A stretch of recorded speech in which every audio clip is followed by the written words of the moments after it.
Teve um alerta de clima severo emitido esses dias, a gente está agora no dia 9 de outubro, na Península e no Caminho de Santiago também, que envolvia perigo dos peregrinos.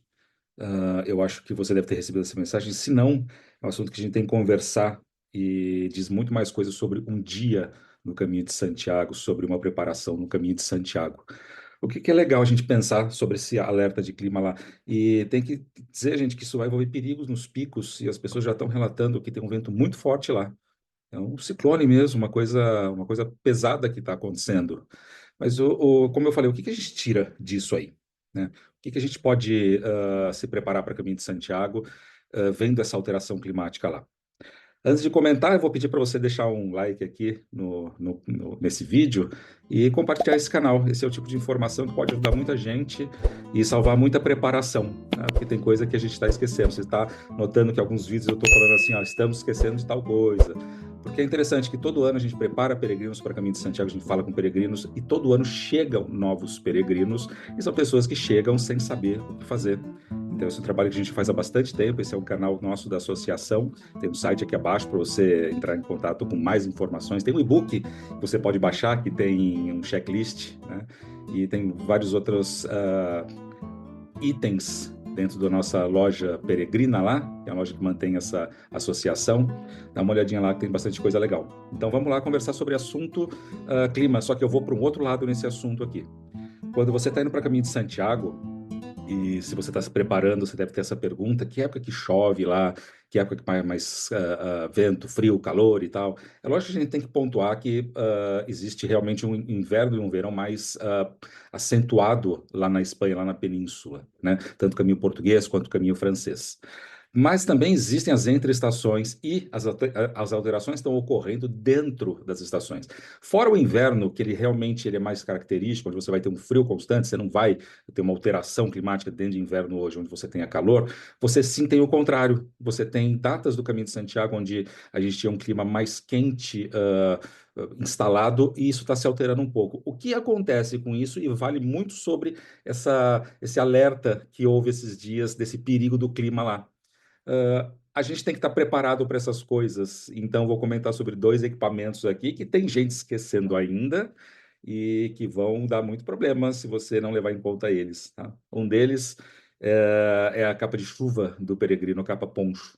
Não importa se você está buscando uma época que chove ou que não chove, você não pode contar com essa possibilidade de você não ter ela lá. Isso vai te cansar muito lá. Se você tem uma chuva com certo frio lá, isso passa a ser bastante perigoso. Capa de chuva poncho é uma capa de chuva que ela tem que estar entre os itens de segurança. Eu não faria um caminho de Santiago hoje sem uma capa de chuva, não importa que época que você está indo. Tá? Uma outra coisa muito importante para você levar em conta é o saco de dormir. E essa é uma conversa que está dando muito o que falar dentro das nossas redes, dentro dos grupos de WhatsApp. Tem muita gente que troca ideia sobre o caminho de Santiago. Te convido a participar no nosso site, que está aqui abaixo, tem link para você participar desses grupos, grupo de bike, grupo do caminho português, grupo do caminho francês. E lá se comenta muito sobre o saco de dormir. Esse é um equipamento de peregrino que, nessa modernidade, as pessoas estão questionando se leva ou não. Tá? Lembrar que junho, fim de junho, sempre foi uma época com muito calorzinho lá no Caminho de Santiago e algumas coisas mudaram. Então, algumas pessoas que levam o liner, que é uma capinha só de um saco de dormir, acabam tendo que escolher lugares com calefação melhor lá. E o que acontece? O saco de dormir te dá uma liberdade de onde dormir. Por exemplo, Roncesvalles, a colegiada de Roncesvalles, é um local onde pedem o saco de dormir. Tem locais que o saco de dormir é requerido. O saco de dormir é uma segurança para você também, que você está dormindo numa cama que é de alta troca de pessoas, é de alto giro, né? Então serve para você deixar a cama mais higiênica e para você também se tornar mais higiênico lá. Sem contar que sim, o saco de dormir, ele te protege contra o frio à noite. Alguns albergues, alguns locais podem desligar a calefação à noite, que só começa essa calefação para o conforto de dormir, depois desligam e você pode passar frio durante a noite. Não é uma coisa que eu questionaria de levar ou não levar, porque às vezes o saco de dormir ele cabe na mochila, numa mochila leve. Se você está com a mochila pesada e não está levando saco de dormir, provavelmente você está levando coisas que não precisa para lá. E isso é uma coisa muito interessante. Mochilas mais pesadas lá acabam ou sendo as coisas sendo deixadas lá ou acabam machucando o peregrino. É gostoso você levar sua mochila de uma forma confortável lá. Então, o saco de dormir ele cabe numa mochila peregrino. Mochilas que eu costumo fazer e costuma ensinar os peregrinos, elas vão pesar 7 quilos e pouco, com tudo o que é essencial para o caminho de Santiago. Lembrar que muita coisa que você pode precisar de emergência vem de lá também, então sem essa ansiedade de querer colocar todas as coisas aqui, lembrar de qualquer coisinha aqui. É lógico que com um checklist você consegue saber o que é essencial para a tua viagem. Mas evita essa coisa de não levar um saco de dormir. Isso vai te colocar alguns tipos de impedimentos no caminho, como locais que só te aceitam com saco de dormir. Você vai precisar procurar albergues que tenham uma estrutura onde você não precisa usar. Eu me lembro bastante quando a Natália, hospitaleira de Puente de la Reina, ela comentou que ia fazer o caminho e queria ir muito leve. Ela vive peregrinando por lá, né? E ela fez essa coisa de não levar o saco de dormir para usar estruturas que não precisassem. E acontece que ela quis ficar nos albergues mais tradicionais lá e não podia, porque eles só aceitavam pessoas com saco de dormir. Ela falou que foi decepcionante, uma palavra mais ou menos assim que ela usou, de comentar: Poxa, eu queria tanto não precisar escolher os albergues que me permitiam estar sem saco de dormir e não pude porque eu não fiz isso. Então, esses dois equipamentos, quando a gente fala em climas, eles vão fazer muita diferença lá. Tá? Cuidado com as opiniões que falam sobre não levei. Se a pessoa não levou, você não sabe que época que ela foi e você não sabe as alterações climáticas que ela pegou ou não lá, né? A gente está aqui no começo de outubro, a gente não deveria ter um frio muito intenso lá, só que as coisas estão um pouco mais frias lá. Se você se basear por um caminho de 10 anos atrás, você pode ter surpresas lá. Então, a obrigação nossa, como associação, é informar ao peregrino o que colocar na mochila para que todas as possibilidades de proteção dele lá, de proteção em clima, sejam atingidas, né? Não é possível mais hoje você dizer qual é o clima dentro do caminho. Fora o inverno, que aí eu vou falar para você se agasalhar bastante e vou te aconselhar a trocar essa ideia de ir no inverno. O caminho no inverno é bastante duro. O caminho de Santiago ele não fecha no inverno, ele sempre vai ter peregrinos. Só que o fluxo de peregrinos fica bem menor, ele fica bem mais solitário.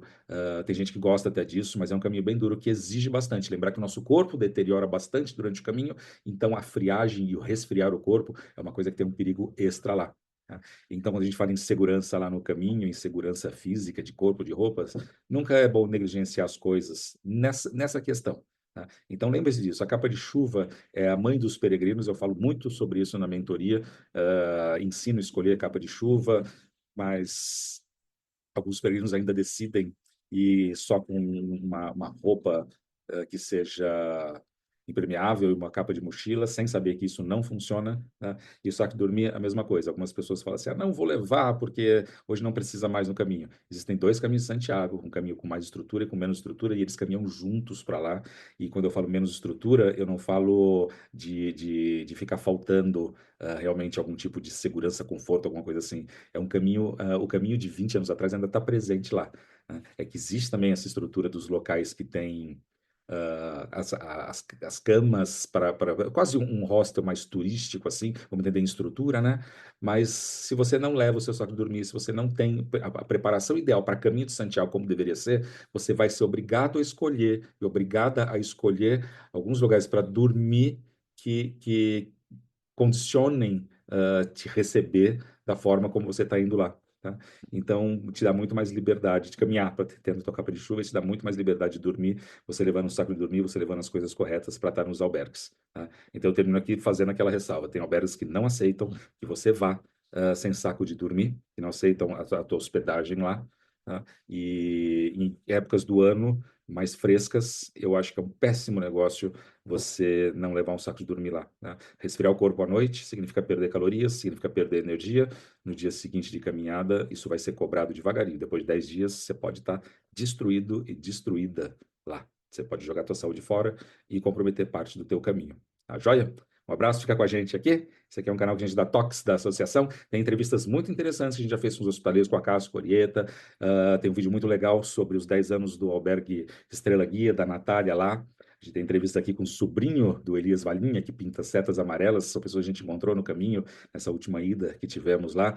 E é um canal com bastante informação, tá? Tem informações em direto também, direto ao vivo. Tem um link de canais de vídeos ao vivo aqui, onde tem uma parte de treinamentos sobre saúde que foi feita com o educador físico, o Marcos Airan, que ele é um peregrino também, ensina muita coisa sobre problemas, joelhos, pernas, exercícios peregrinos, e tem até um e-book para treinamento que você pode baixar grátis também.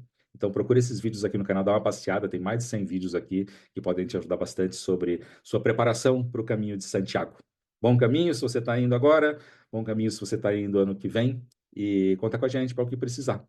Um abraço de toda a associação para vocês e cuidado com o clima, tá? Nunca ache que as coisas vão ser como você pensa lá. Não vão ser ruins, mas quem não contava com uma coisa dessa, com uma ventania como apareceu agora no caminho de Santiago, quem foi há 10 dias para lá, isso não estava previsto de jeito nenhum, tá? Então a gente tem que prever. Volta aquilo lá, o seguro morreu de velho. Um abraço e até mais.